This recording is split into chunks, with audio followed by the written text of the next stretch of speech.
You're listening to WCAT Radio, your home for authentic Catholic programming.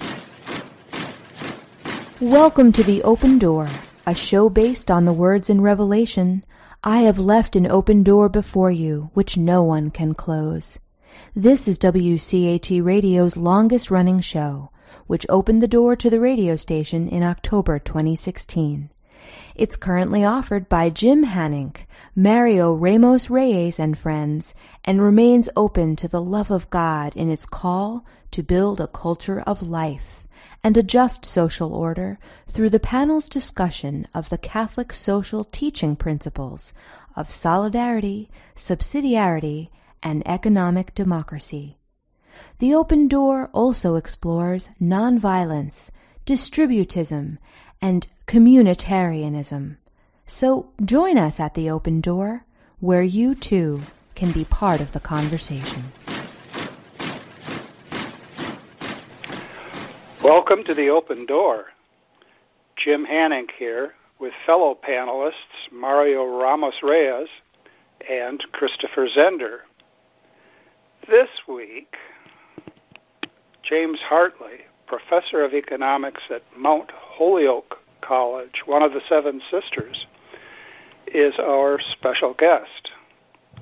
Last week, led by our returning guest today, Thomas Stork, we pointed Professor Hartley in the direction of the woodshed. This week, however, he aims to show us the errors of our anti-capitalist ways. For more on our game and gracious guest, please do visit his informative website, https://JamesHartley, all one word, .com. And BTW, as they say nowadays, you'll see that he is an ardent supporter of the great books.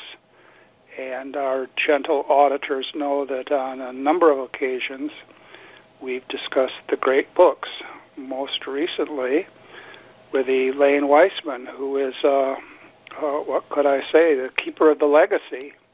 Great ideas started by none other than Mortimer Adler. As always, we begin in prayer.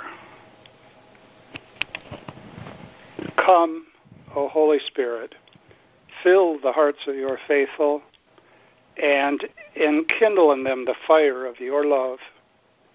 Send forth your Spirit, and they shall be created, and you shall renew the face of the earth.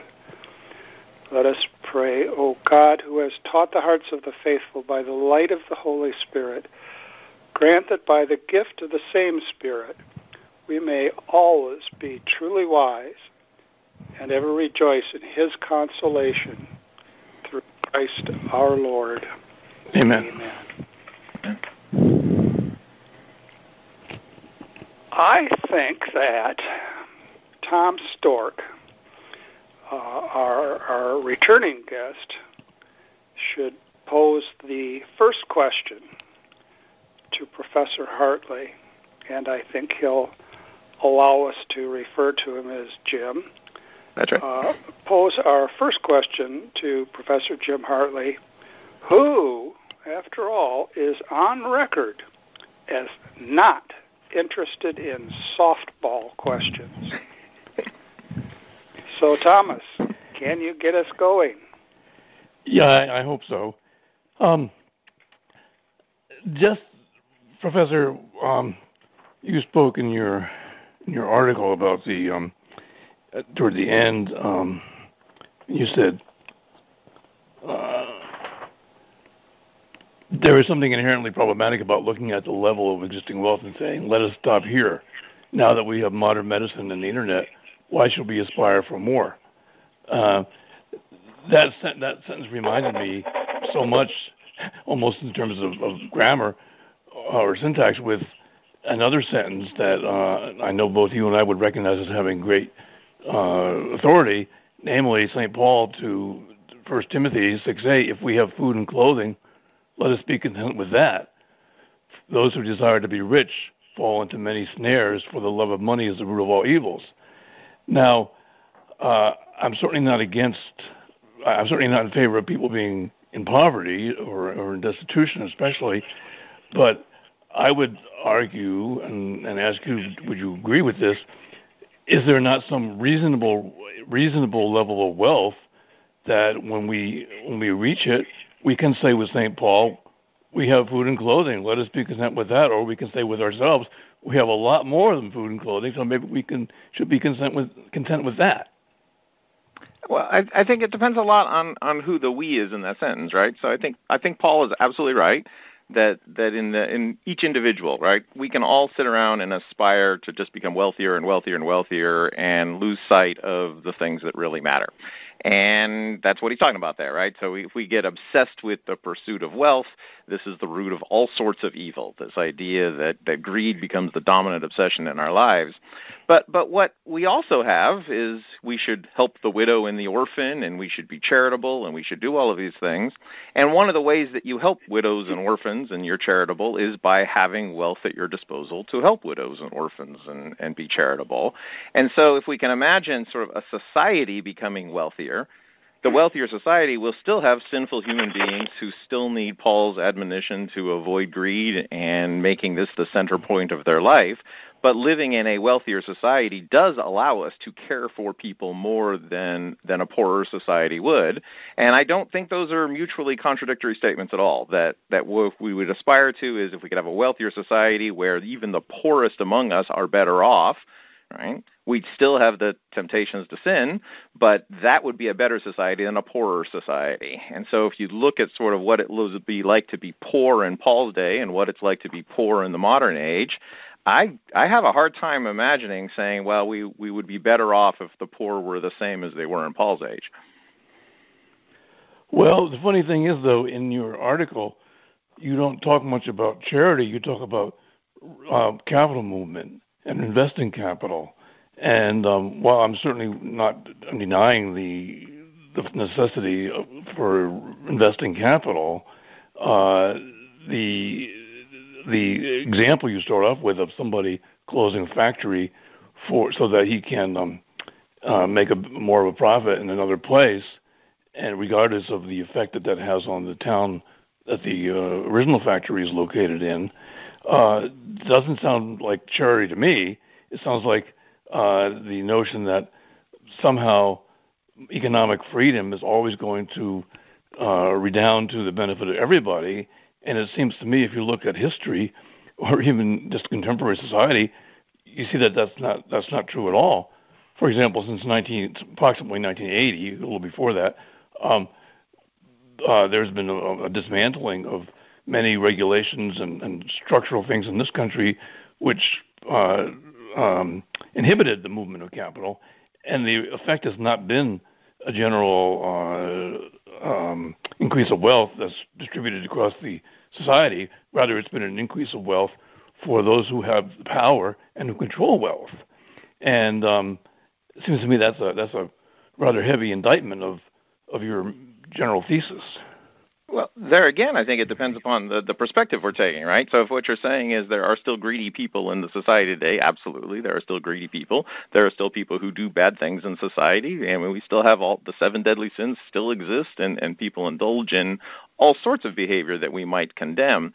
But the question is, and this is the reason, the connection between the sort of charitable impulse and the factory moving is, how do we get this increase in wealth? I mean, this is the interesting question that I'm trying to address in the article, is asking this question of, let's imagine we want a world that has modern medicine, for example. And modern medicine is a phenomenal thing, right? I mean, there's sort of the availability of medicine for people, the increase in lifespans and decreases in infant mortality, and all of these things are incredible. Even since 1980, we've seen massive increases in human well-being on lots of measures that I think we could all agree that we are better off now in lots of ways than we were 40 years ago.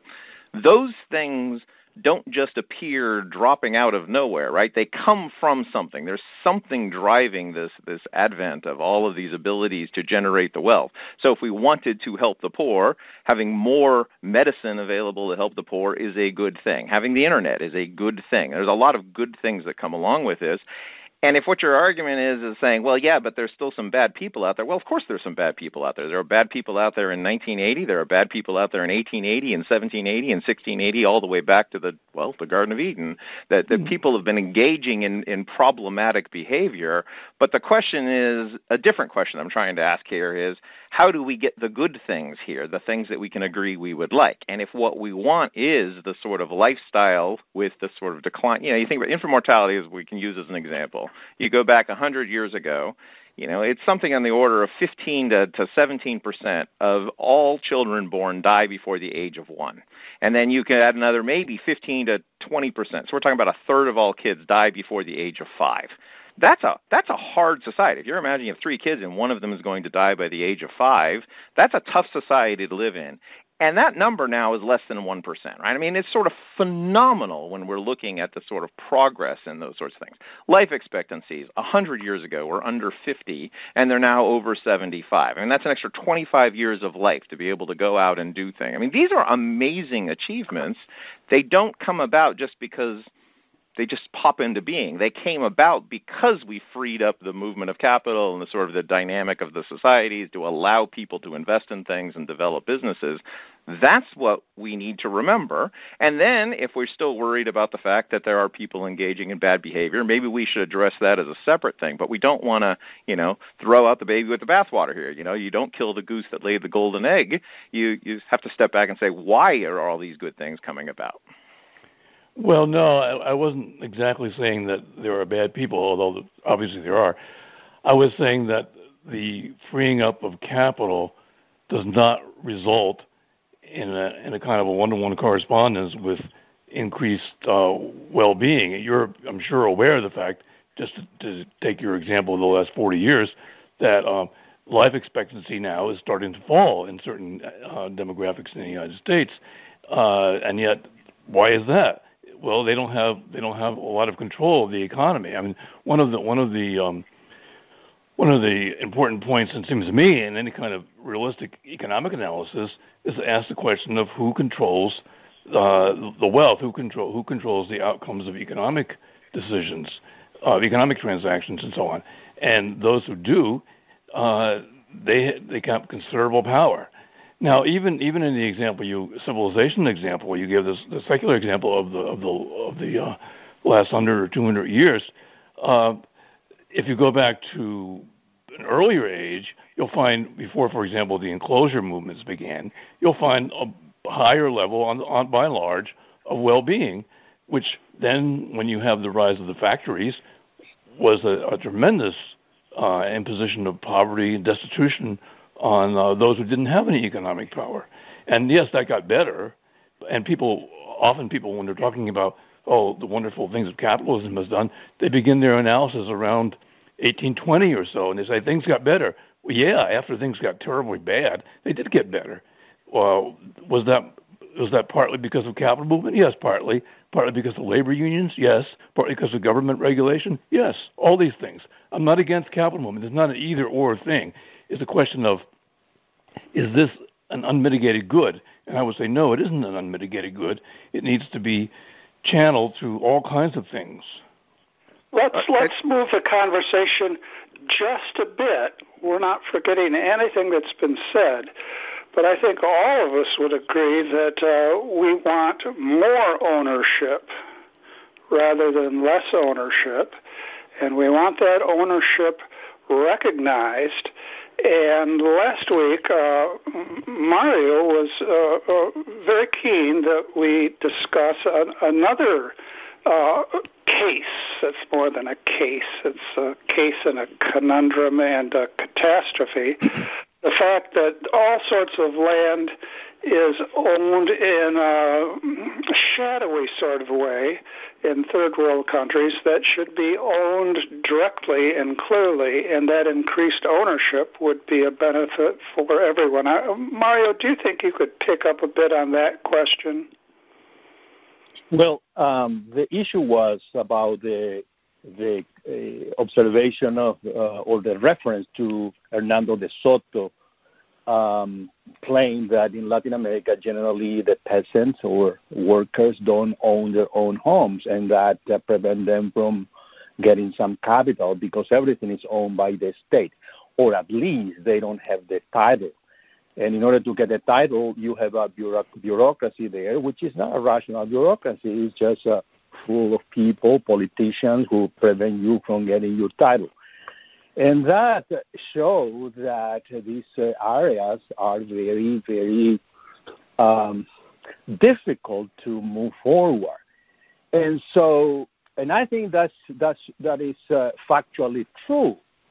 Now, that refers to two things in my experience. One is the economic impact of that situation, which can be related to political tradition, can be related to culture.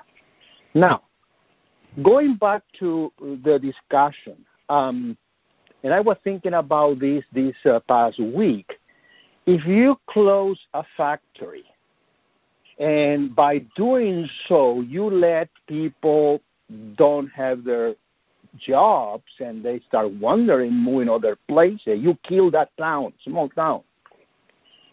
That will be one example of one effect. But I was wondering a different situation. What about if you living in a very impoverished area like the one mentioned by De Soto, and one day you decide to move to a different world and go and walk and cross the southern border and come to the United States? You just abandon your small town. You just got into a new world, new language, new culture. Now, my question is that move of that person an economic move, or perhaps is more than that? It's a cultural issue. Because that person in that small town in Latin America may have had some means to continue living, but he wants to improve, and then he starts thinking, she starts thinking, that family say, we perhaps need to go someplace else. Now, that means that person will have his memories, his small town abandoned, but he need to do that in order that his family or the second generation, his children, will improve their life. So the question, I think, is that reality of closing the factory and the diaspora that ensue is only an economic issue, or maybe more than that? Oh, I think you're absolutely right. I mean, these issues are broader issues, right? I mean, there are cultural issues, there are economic issues, there are political issues, and they're all intertwined in these decisions. And I think what your question is pointing at is again, an important part of what I'm trying to get at in this article, in that when we're thinking about the factory town, the factory in the town that closed or so on, that factory wasn't there since the dawn of time, right? This involved somebody moving capital into a town. It involved people moving into that town. And when the people were moving and when the capital was moving, they were coming from someplace else. And so there's this interesting question about why do we allow people to migrate? We allow people to migrate because we have this idea that people should have these abilities to go imagine a better life for themselves and for their children, and so people cross borders, they cross country borders, they cross continental borders, they cross oceans, and we're excited about this narrative of people moving to make life better for them and for their children. Sometimes. And then sometimes we say, well, no, we don't want some people moving. But I have a hard time. I have a hard time answering this question of how do we decide that while we like the idea that in the factory town, if the worker decides to move out, that's a good thing, right? Workers should be allowed to move. We don't want the worker feeling like I signed an indentured servitude contract for life and I'm not allowed to leave this town and I'm not allowed to leave this factory. We like the idea that people can move if they want to move, but suddenly when it becomes the owner of the factory, they're locked into the equivalent of this indentured servitude contract. They can't imagine sort of, oh, I also want to move. And so when we're imagining these sort of people in the kind of societies you're talking about, Peru, the De Soto example, they are trapped, right? They're trapped because they're in a situation where the government won't let them have legal ownership of the land. They can't progress. They can't do it. And that, in some ways, strikes me as the vision of the people who are worried about capital movement, right? That's like, well, we'll just trap everybody into this town right now and hope for the best. But we know the result of that isn't good. And so I think you're right. There are these giant economic issues about why people would move, but there are also these issues of what kind of a life do people want to live. People like the idea of hope and progress and being able to make life better for their kids, and they get that by having the possibility of moving. Well, the 2 points.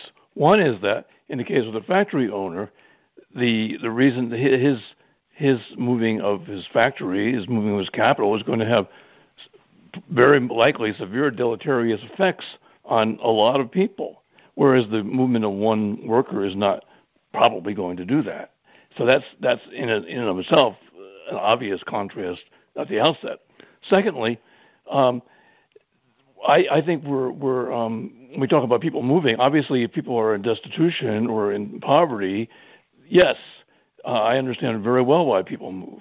But most people are happy with their network of friends, their parishes, their family, their extended families, and they don't really want to move. And if they prioritize, if they're destitute, well, yes, they're going to have to make some hard choices, and I don't blame them. But if they're not destitute, I'm not sure that seeking of a better life and leaving all the other stuff behind you is always a good idea. This has nothing to do with any kind of resentment or fear or anything else of people. No, I'm talking about them, not about anything else. I'm talking about my own ancestors as much as anybody else's ancestors. Now, Jim and Tom, let me make a shift here. Not losing the thread, I hope, although I've lost many a thread, not losing the thread, I hope, to Christopher Zender in this direction. We want to always be clear about who we are, and so we certainly want to be clear about who owns the factory. And how about the distributist dream, which is more than a dream in many places? How about the workers owning the factory? And Christopher, you mentioned last time around some smallish economic enterprises where you live, where the workers own the factory. Let's talk a little bit about this, and Christopher, maybe you could get us pointed in the right direction on this theme. Well, actually, I think it was Tom who brought that up. He did. Yeah.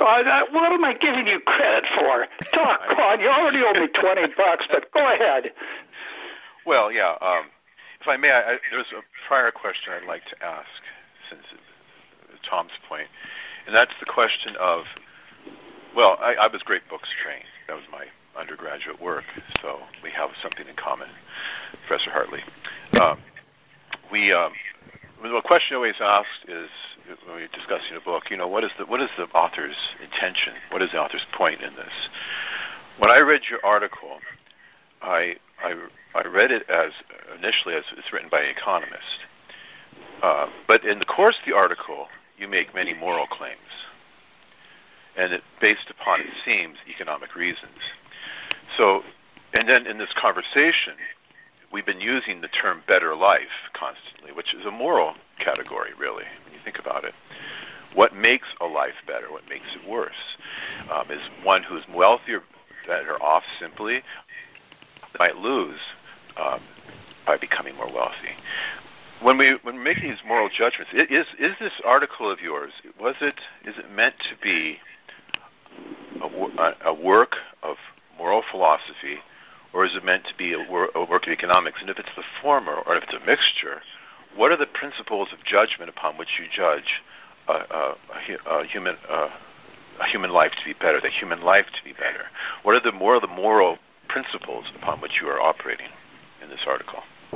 Yeah, I mean, I think the great books thing is the perfect analogy, right? I try to be an integrated person, right? And so the idea of, is this a moral work or an economic work, and this is one of the things I'm constantly telling my students is, we don't want to separate out all of these different lines of thought, right? There's truth and there's error, and we're all groping for truth.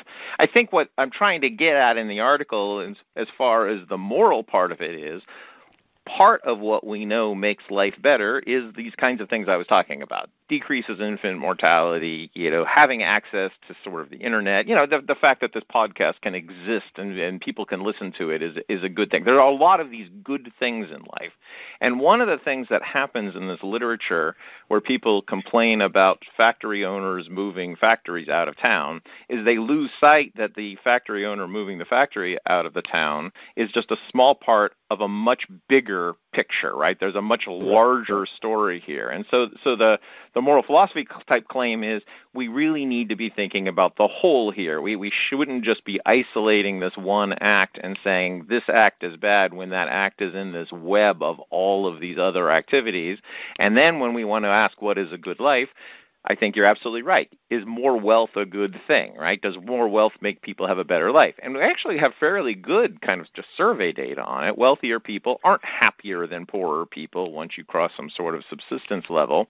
But one thing we know makes people better is the aspiration that things will get better. That if you believe your life will get better, if you believe your kid's life will be better than your life, that makes you have a lot of joy, right? That brings a lot of happiness to people. And that's a good happiness, this idea of the sort of the forward-looking. This is the notion of heaven, right? That there is a better life waiting out there is something that I think the idea of hope is a good thing. And economic growth and technological progress brings hope to lots of people. That, I think, is what we don't want to lose sight of. And so when we're talking specifically about small things like this moving of this factory, they are embedded in these much larger things about what causes human flourishing, what causes the good life.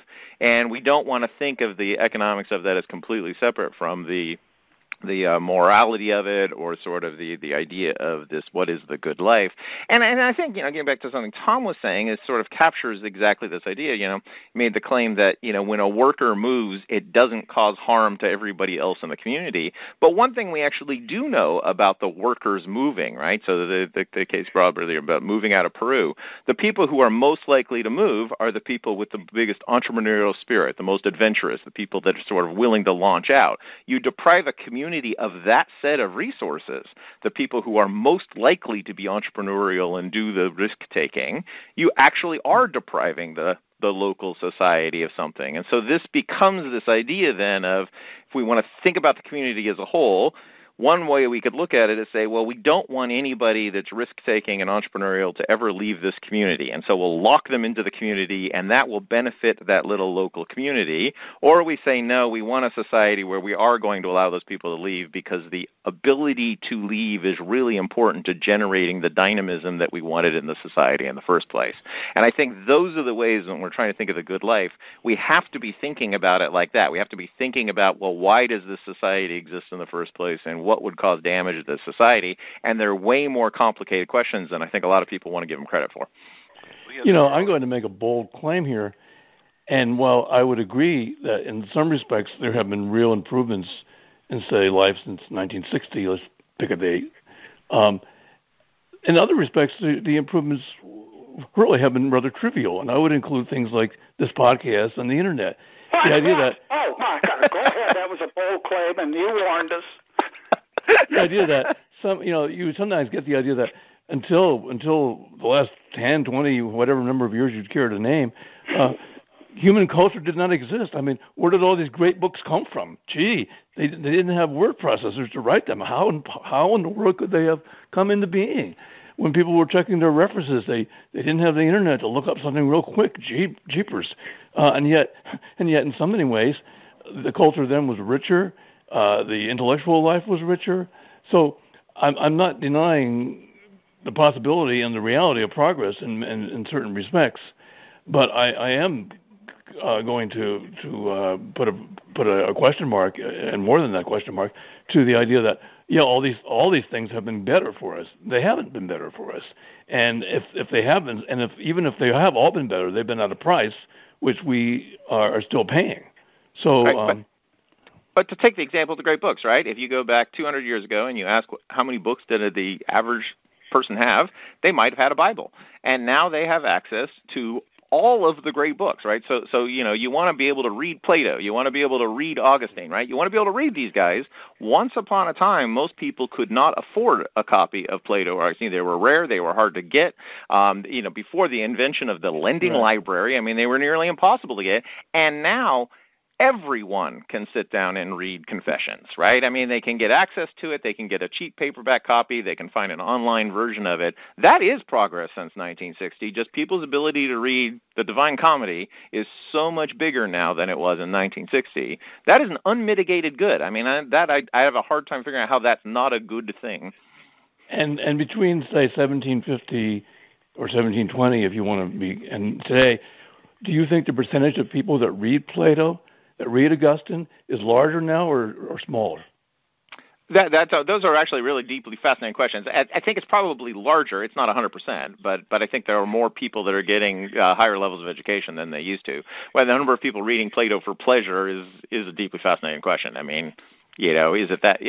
How big is that set of people? But this is what I know. If you're a kid growing up in the prairies of Kansas in 1850, you didn't get the chance to read Plato. Now you get the chance, and that's a good thing. I guess I'd push back pretty hard on that we want to say these things aren't good things. Now, that being said, like you said, the Internet does not just come with access to Plato. It comes with access to all sorts of things that we may not want the kid in Kansas having access to, and so there are good and bad things about this. Mario's from Kansas, and it's sure thing that he doesn't want them having access to it.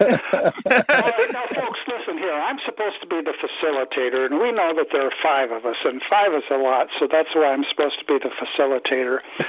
Still in all, because, and I blame it squarely on Christopher Zender, because we didn't pick up with worker ownership, I'd like to interject a bit here. It's well known that when the going gets tough, as in our discussion, when the going gets tough, the tough turn to metaphysics. And when we turn to metaphysics, we have a fundamental insight of Aristotelian Thomistic metaphysics. And I'll say it in Latin, because in this day and age, with so many people having access to Latin books, so many people know Latin, tongue-in-cheek. And in Latin, it's omne ens perficitur in actu. Everything realizes its potential in action. And that's supposed to be across the board. So, suppose we look at a worker. A worker has a potential, and a worker's potential can be best realized. I wish some of my kids would do this. A worker's potential could be best realized by doing good work. And the good work would involve producing good things, not to use technical terms, the load of crap that's on sale in most places, but producing good things. And the good things should be the good things that the worker can understand and appreciate and control. And so there's much to be said for the worker developing his potential by way of owning the factory in the first place. And if the workers own the factory in the first place, they'll be able to realize their potential much more than if market imperatives redirect them to go someplace else to look for a job doing something that they really won't have any control over at all. And so I would like our worthy guests and our resolute and reliable panelists, even Christopher Zender, this is a side joke, and Mario, even though he comes from Kansas, to turn to what is really the metaphysical basis of the principle of subsidiarity. Why should action be as free as possible at the local level? Because people ought to be as free as possible to develop their own potential. Why is it that they should be free enough to develop their own potential? Because everything is perfected in the classical sense of the term in action. And rather than being pawns in the marketplace, why can't we have a society in which workers are central? End of rant. As everyone knows, and as Christopher points out, I only get one per show. Well, I think that's what's interesting about it, the very way you frame the question, right? There is literally nothing stopping workers from owning factories and businesses in a sort of democratic capitalist system, right? If people want to get together and they want to start and build the factory and they want to produce what they want to produce, they are perfectly free to do that. And I don't know of anybody who argues that that should be prohibited for some reason. The question isn't, should people be allowed to do that? The question is, okay, now that they've done that, can they force people to buy their products?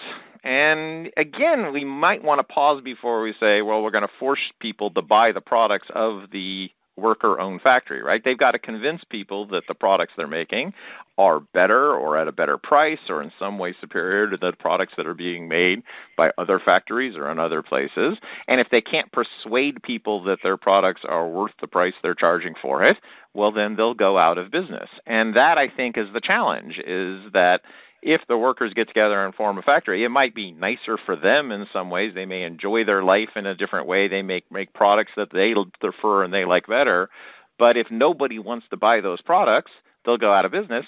If people want to buy those products, they'll be wildly successful. And so that idea that that is a better way of organizing a firm and that's a better thing for the workers and it'll be a better thing for society, this is where I'd use the empirical test. If that was true, we would expect to see way more worker-owned businesses or so on. And I think the problem is that most workers don't have the sort of knowledge and the entrepreneurial spirit and the ability to go out and do all of the organization of the factory, the organization of the thing, the marketing, and all of these sorts of things. That there's a specialized skill there in running and managing and owning a company. Okay, Jim, now let me interject a minute.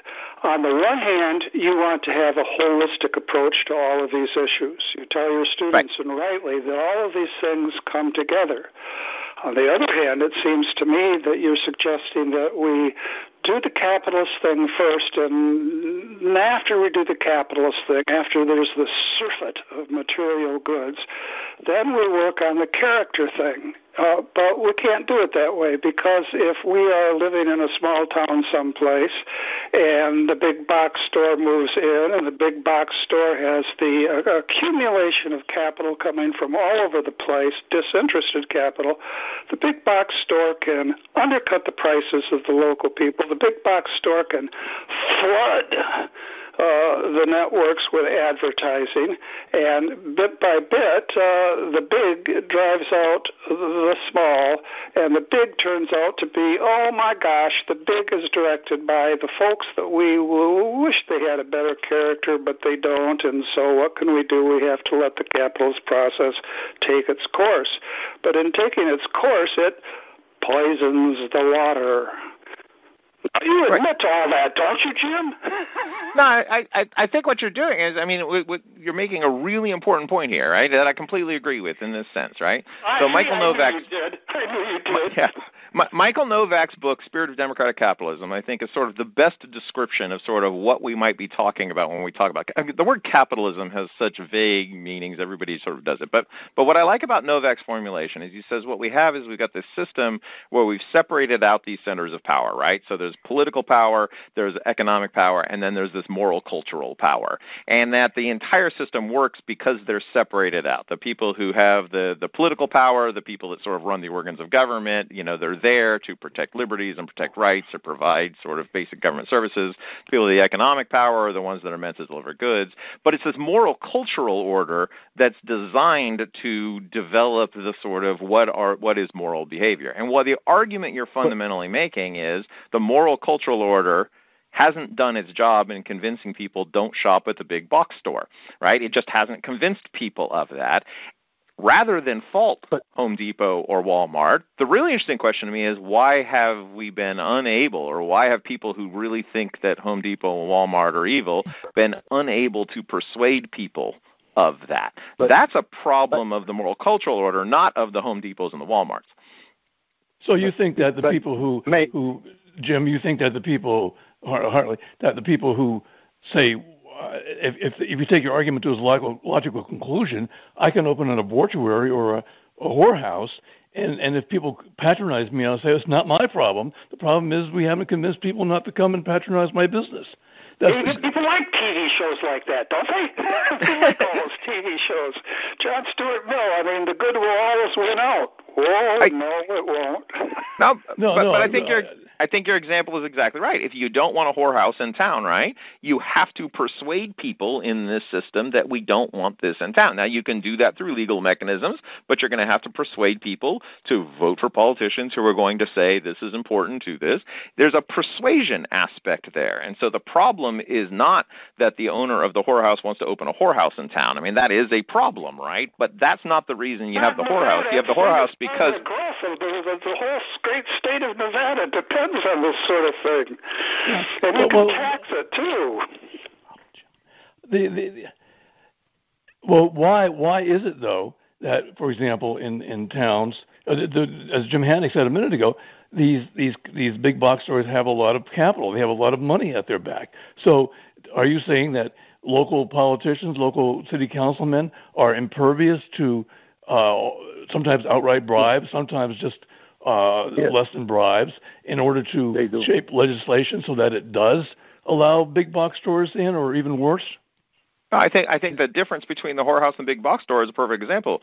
Most little local towns do not allow a whorehouse in the town. They just don't allow it. They do. Most local towns, will allow sort of stores. Now, not all of them, right? There are lots of little towns that have put size restrictions, and they are not allowing the big box stores to move in, and then a town nearby will do that. And I think that's the moral difference for a lot of people, right? Prostitution is a moral harm to a society. They're convinced of that, right?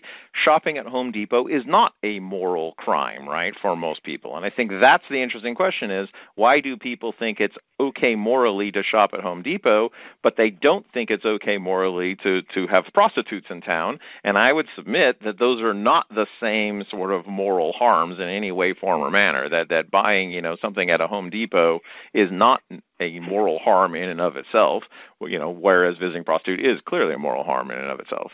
Okay, I'm back to my facilitator role. I'm back to my facilitator role. I badmouth Christopher Zender, so Christopher, you surely should join in.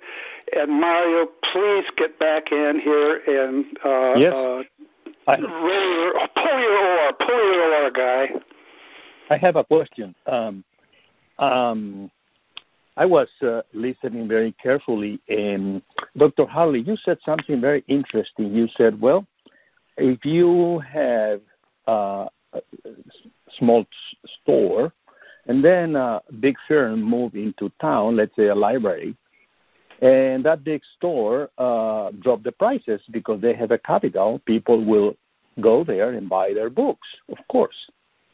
But at the same time, you are somehow killing the culture of that town because people used to gather in that small bookstore and share their life, and something that is very hard to do in a very big store. So the spirit of the town is being diminished culturally because of that economic move. So in some sense, the primacy, I'm not saying the exclusivity, but the primacy of economic profit, of competitiveness is there. Now, it seems that we are running into an issue here of the common good. How then the state would limit, if that is possible, the activity of that big business in order this small town to culturally being kept alive? I think that is a fundamental question. Now, let me give you in Latin America, that is impossible, literally impossible, because when the state intervenes controlling that big business move into town, then the state take over everything, and that makes things worse. There's no what we call principle of subsidiarity, even though people have in their social imagination that the Catholic Church has something to say there. That's not longer true. So, in other words, the issue is how then we understand the common good, and is that possible really? Yeah, I think the example of the bookstore you gave is a perfect example, right? So you imagine a small town that's got this bookstore that people are gathering in. It's providing this social hub, right? And it's a really interesting thing. But what's true about that business is it's actually two separable things, right? There's one thing of a place people gather and socialize, and then there's a second thing is it's a place people buy books, right? And what we've done is we've taken this one store and said we wanted to serve both functions. We want it to be a place people buy books and a place people gather, right? Then somebody comes along, Amazon comes along, and it will sell more books at lower prices than this local bookstore. And then what we suddenly done is we disconnected those two things. That, let's be clear, there was no reason that buying books and socializing necessarily go together. What happens in communities, and this is part of this larger collapse in society, is once people then buy their products online, right, they're buying everything from Amazon, where are these cultural hubs that people are gathering together, right? And this is a large problem of the decline of the church in American society, right? Once upon a time, we could say that people would be gathering together in the local church. The local church might have all sorts of ministries and other types of programs, and then people would be gathering together into all of these things. As the local churches collapse and church attendance collapses, and then the local bookstore collapses, right, that we may not have these cultural gathering centers. And that is a serious problem in lots of towns. It's a serious problem in towns whether the factory left or not, right? It's a serious problem in big cities. It's a serious problem in small towns of what's happening to this sort of these cultural touchstones, these places where we rub shoulders with our neighbors kind of thing. And that's a hard question to answer, right? I mean, how do we recreate a culture where people have a sense of community spirit? But I don't know that you do it by making books more expensive and hoping people will gather together into the small bookstore with the higher prices and the less quantity.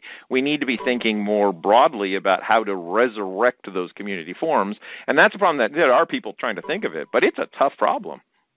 Why is selling books at the cheapest possible price always a good, or selling anything at the cheapest possible price a good? Well, because if I want to buy a book, right, they've got exactly the same book, and I have the choice of spending $5 on the book or $15 on the book, it's better for me to spend $5 for the equivalent product, and then I have $10 more that I can buy. I could buy 2 other books with it. I mean, I'm not sure what the downside of me being able to pay a lower price for exactly the same product is. Every ultimate sale has to support every person involved in the whole economic process, from the production of the paper until the final sale. When prices are low, very low, they frankly don't support every actor in that whole economic process, which is why there's a pressure to, for example, push down wages. So the idea that a price should be as cheap as possible without any reference to the question, is this supporting in a reasonable standard of living everybody who's involved in the economic process from the get-go until the final sale, without reference to that question, then that price has no validity. It's ridiculous to think about that. Instead we have to ask what price is a reasonable support for the whole economic process from the beginning to the end. Only then can we talk about reasonable prices.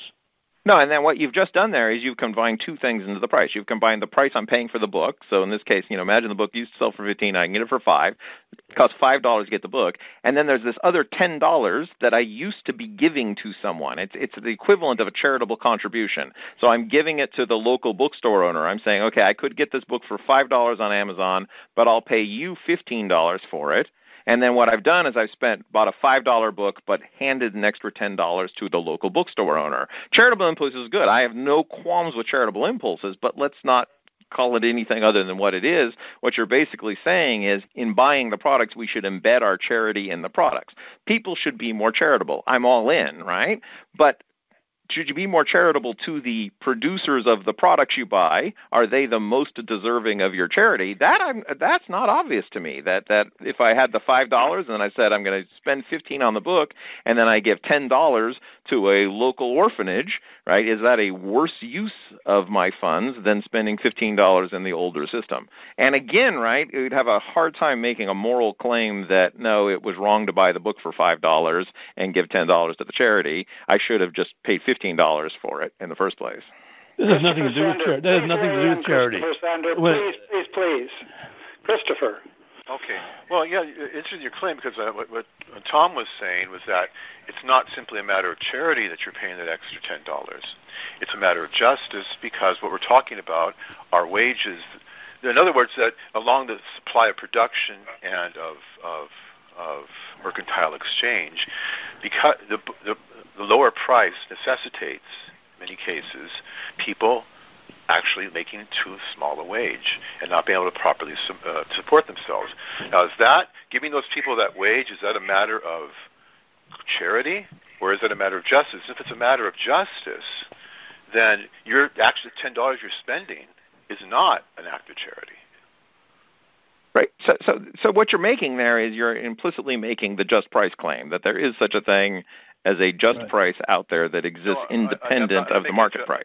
Excuse me, I'm not making a just price claim. I'm making a simple claim that in order for people to live, they have to make a certain amount, have a certain income, a certain amount of wealth.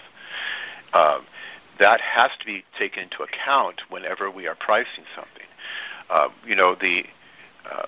If I hire somebody and I pay them too little, they're not going to be able to support their families properly. So if we want people to support their families properly, we want people to be able to buy books, we want people to benefit from all the real and alleged goods of the modern economy and of the modern society, they're going to have to make a sufficient income to be able to access those things. If we want them to raise their children properly, to educate them, they're going to have to make a certain amount of money. So right. I'm not saying there's some kind of abstract just price out there. It's simply the reality of the fact that if all these goods of the world are given to us by God ultimately for the good of all and the economic sufficiency of all, when we have a system which robs certain people of that economic sufficiency in order that some other people can have more expendable income, then I think I think that's problematic. Right, but this is where the just price thing is slipping into your argument, right? You were saying, you started by saying you have to pay them enough to live, right? And you clearly have to pay them enough to live, right? Because if they don't live, they won't be there. And then you slid into, well, they're not paying enough to support their families properly. And it's the word properly that's the important distinction here, right? What is a wage that will allow you to properly support your family? What is an wage that will allow you to sort of live properly? That is an idea of justice, right? And it is saying there's the equivalent of a just wage. Here is the wage that I can get you to work for me, right? That's the transactional kind of wage. But then we've got some other wage in mind that is higher than the amount you're willing to work for me that we have decided is the proper wage or the just wage or the right wage to sort of make this sort of thing work out in some sort of thing. And my argument in this sort of debate, I mean, these are really interesting questions, this idea of the just price or the just wage or the proper wage or what is a living wage is, how do we determine that, right? I mean, where does that kind of a number come from? How are we figuring it out? And it's a really slippery thing to define, right? Because you start trying to define, well, this is what it would look like and what it would mean. And what we end up doing is we're doing way more than necessary to survival. And that's fine. And I'm happy when people make more than the bare minimum to survive. I would hope lots of people would make more than the bare minimum to survive. But when we start trying to figure out, okay, I need to pay this product so that this worker gets paid this wage, right? That gets trickier, right? What's that wage, and how do we determine it? Well, yeah. Let me give you a case study. Let me give you a case study here, and this is not a rant. It's a particular case study. We've been talking a great deal about bookstores, but why not talk about coffee? Now, let me give you the case study. Not so far from here, maybe a mile away, there's the Hilltop Coffee Shop. And the Hilltop Coffee Shop is Black-owned. And on our neighborhood chat board, which comes via the computer, indeed, there's been a lot of chat about the prices going up at the Hilltop Coffee Shop. Why are they going up? They're not going up like that at Starbucks. And, well, the response, the great response has been, Look, this is a new black-owned business. It's really tough to get a lot of financial support. So what we need to do in our neighborhoods is pay a little extra for the Hilltop Coffee Shop to get going and get on its feet. And who makes the decision about what counts as the just price? Not the people who are running Starbucks. They're not going to make that decision. They're not going to make it for us. We're going to make the decision for ourselves. And, yeah, we know among ourselves that it's easy to backslide. It's easy to get the cheapest thing, the fastest thing you can get, and plus you'll get some sort of little Starbucks swag to go along with it. But, look, in our community, the Hilltop Coffee Shop is bringing us together, and, yeah, it costs a little more, and, damn it, let's pay a little bit more. Yeah, but even without the question of, I'm sure someone would say, well, that's an act of charity, and perhaps to some extent it is. But we make decisions about just wages all the time in a disguised sort of way. When your son or daughter says to you, gee, Dad, I have a job offer in such and such a place, and I'd really love to have the job, and they're paying $10 a year. You say, no way, son, you can't live on that. But if they're paying $40,000 a year or $50,000 a year, depending on where it is, you're going to say, yeah, that sounds like you can live on that in a reasonable manner. The idea that the just price is something unattainable, something it's in a metaphysical, platonic world, is ridiculous. We make those kind of judgments all the time for ourselves and for our family members when they consult us about new jobs, say. It is a very concrete thing, and hey, we're making those judgments all the time. No, all you're saying there is that given the choice of working for $10 a year or $40,000, we'd all rather have $40,000 than $10 a year, right? That's not what I'm saying. And so then we would say to somebody, yeah, $40,000, you can live comfortably on that. You'd have a hard time living comfortable on 10. But if my kid came to me and said, I've got a job at 40 and one at 60, which would be better? I'd say 60 is better than 40, right? I mean, you wouldn't ask him which job was more fulfilling, which jobs helped. I'm imagining equivalent jobs. Absolutely, right? I might work at a lower paying job. I mean, that's what academics do, right? I work at a lower paying job than I could otherwise make because there's something very fulfilling about academic work for me, right? I mean, so yeah, I have no qualms with that there is more than just the salary. But given the choice for the same job of a higher salary or a lower salary, again, I mean, it's sort of why would one turn down a higher salary? Because, like I said all along, right, getting a higher salary means you could, if you wanted to, give more to charity. You could support more widows and orphans if you wanted to with the higher salary. Whether that's what you do with your income or not, that's something that you'll have to decide. But there's no downside to that. The question wasn't, is it better to get a higher salary? The question is, now I'm trying to decide whether to buy my coffee at this place or this place. Is it worth it to spend the extra money at one place than the other? And it is if I want to support and I want to help the people who own that factory or the coffee shop, and I want to do this, and I think it's great for the community and so on. Again, I have no qualms with people doing that kind of thing. You see a lot of this with agriculture right now, sort of all these little CSAs and things like that popping out where people are paying higher prices for local produce to support local farmers. Again, I don't know of anybody who argues that's a bad thing. But if somebody says, no, I would rather spend less on my coffee and I'd rather spend less on my produce, right, I have a hard time figuring out why I would cast moral aspersions on them and saying, no, that was wrong of you to pay for the lower price, just like I'd have a hard time blaming somebody for accepting a higher salary for their equivalent wage, right? I mean, that doesn't strike me as a moral harm. I can't find the moral principle that says I'm not allowed to pay lower prices for products or accept a higher wage for my work. If the lower price that I'm paying does not allow the workers to live in a reasonable way, and see, this is the heart of the matter. You're disputing there is such a thing as a reasonable way of living. But if the price I'm paying doesn't allow the worker to live in a reasonable way, then yes, that is an immoral payment. But prices can be too high and can be too low. But your alternative is I don't buy the product because it's too low. And so does the worker get more if I pay the low price or if I don't buy the product in the first place? Well, when you buy the product, you're contributing to a system which perpetuates this notion of what you called before competitive wages, namely driving down wages because the people who have the economic power are able to do that. So you are contributing to a system. Now, it's very complicated. I'm not saying necessarily, gee, you've committed a mortal sin, you better go to confession.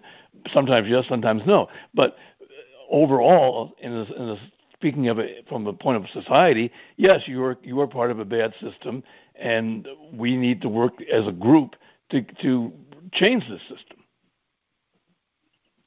Unless it's really cheap stuff that comes from China, and then it's fine to buy it.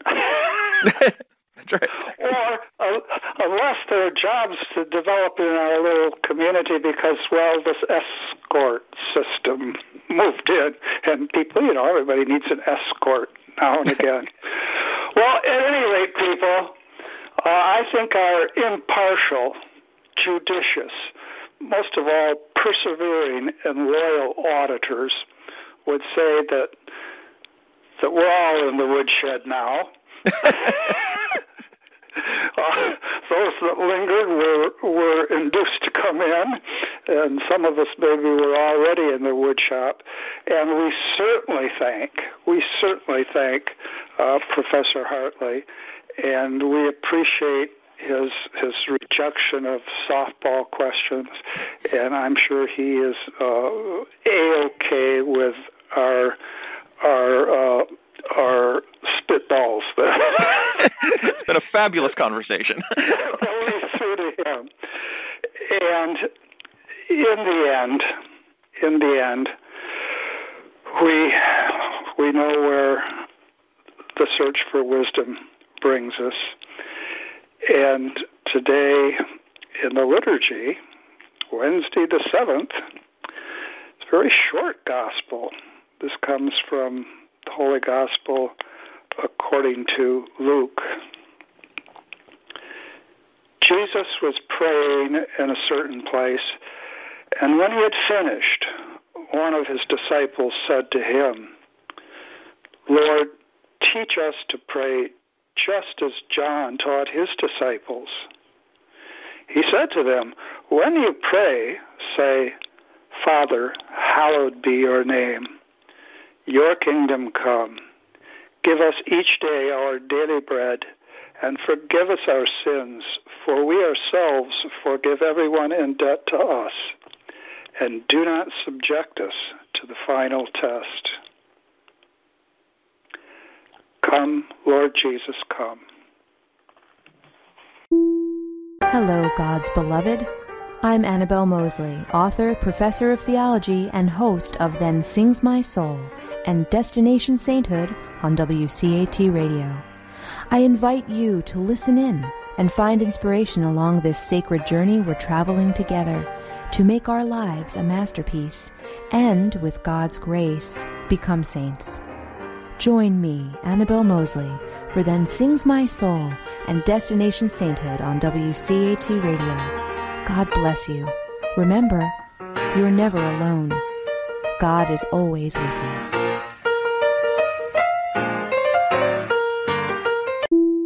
To a production of WCAT Radio, please join us in our mission of evangelization. And don't forget, love lifts up when knowledge takes flight.